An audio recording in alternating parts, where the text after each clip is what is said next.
The Royal Canadian Air Force, also known as the RCAF, defends and protects Canadian and North American airspace, participating in numerous exercises and international operations.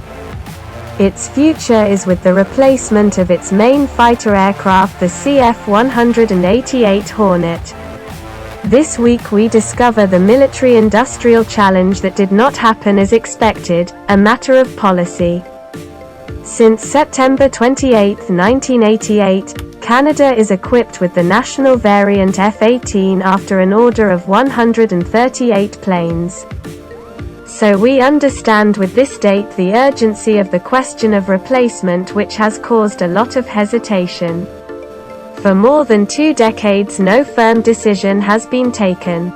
Here are a few steps in this unfinished adventure that is the selection of the new bombardier fighter. In 1998, Canada signed a bilateral agreement to participate in the JSF Joint Strike Fighter program. This participation is only a financial component because no engineer dependent on Ottawa or any other type of controller has ever had any influence on the development and selection of the prototype. After an unbalanced fight between the X-32 and the X-35 known as the F-35 Lightning II, Lockheed Martin must define the capabilities of this aircraft called fifth generation. In February 2002 agreement is arbitrarily put in place. The F-35 will be the new Canadian plane. $100 million will be paid in the hope of reaching an agreement with Washington. It is this aspect that will be at the heart of the future conflict between the governments of Ottawa and the American military-industrial complex. The specifications of a program like the Lightning II represent a boon for Canadian aeronautical companies for patents and licenses that will be used by the various subcontractors are the result of years of work by TAPA and the participating nations. Intend to take advantage of this knowledge and the associated economic levers. What is the real problem? The will of the Pentagon and Washington politicians, Democrats and Republicans, will always give primacy to their industries. The counterparts have nothing acted on, at best lobbyists' promises in a brief exchange. In 2006, the Canadian government continued to invest in the production and support base of the program, and even at this stage, few commitments on acquisitions. Local spin-offs and technology transfers were achieved. However, Canada's decision is clear. A single objective, the F-35, a budget snake. The mission of the future RCAF fighter plane and the air defense of the North American territory under the control of NORAD, then of the air-ground and air-sea capabilities. It is seen asking for a complete interoperability with the NATO allies in capacity of engagement within the framework of a coalition. But does Canada, given its foreign policy, really need a fighter capable of being first there? Should we spend so much money as a limited regional power? The initial project requires the order of 80 planes, a figure reduced to 65. Practically the estimate is $9 billion for the acquisition of $5 to $7 billion for the MCO. A budget and a selection of planes formalized by Stephen Harper in 2008. This announcement is followed by a storm of protests by the parliamentary opposition as by the majority. The absence of international competition and a number of participants. Nevertheless, what prevails in the communication of the government of the time is the message of industrial opportunity and the wave of new jobs associated. This trade seems like a win-win, does not suit the various Canadian workers' unions either, who demand and that each Canadian dollar invested benefits from an equivalent counterpart on national soil. New assessments see the bill of the Great White North to increase to 100 from 14 to 17 billion. Then Lockheed Martin announcing that the contract included the modernization to the various blocks. The price goes up to $30 billion in October 2010. Some Canadian military officials evoke the reduction of the order, and on March 13, 2012, astonishment in Washington, the Canadian Minister of Defense communicates on the lack of promises of command. Canada participates in the program but has never sworn loyalty to the F-35, is the only available fifth-generation aircraft. But the lack of American transparency and the absence of Canadian pragmatism revolts public opinion.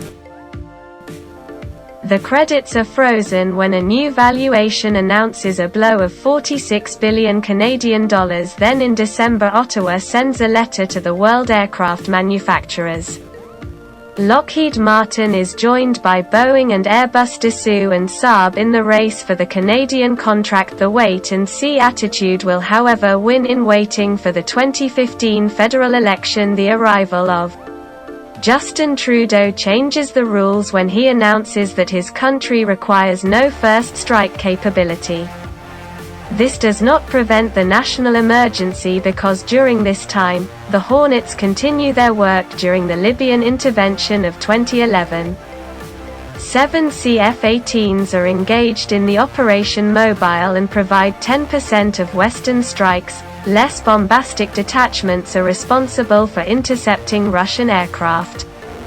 There are air policing missions in the Baltic skies and reinsurance from Keflavik Airfield in Iceland from 2014 to 2016. 6 CF-18s were permanently deployed to participate in the strikes against the Islamic State in Syria.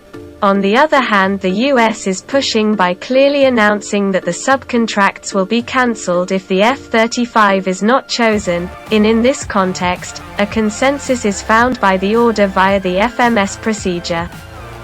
Foreign military sales. At the beginning of 2018, the Boeing Super Hornet became the lifeline of the Canadian forces.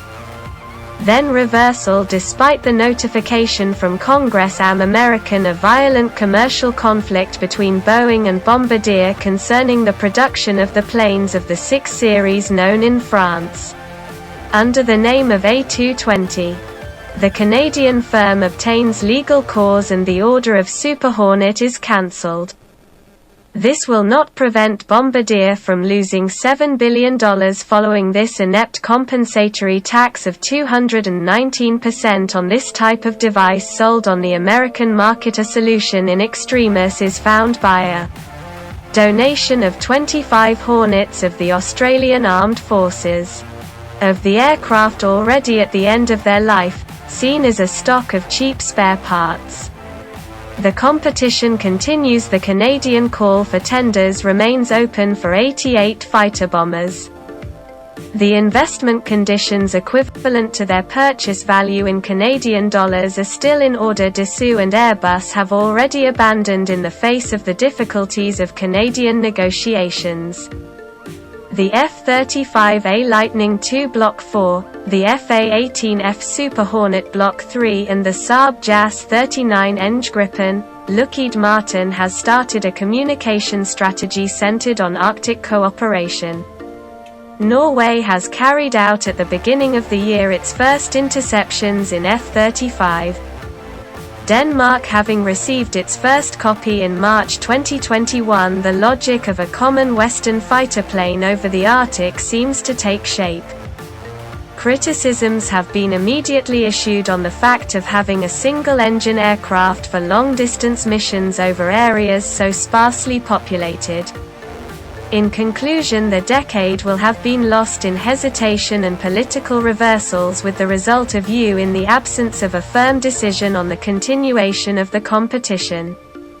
A new modernization of the CF-18s was validated in 2020 and should bring their capacity closer to that of the Super Hornets while being limited by the group, particularly with regard to their small radius of 1,600 kilometers.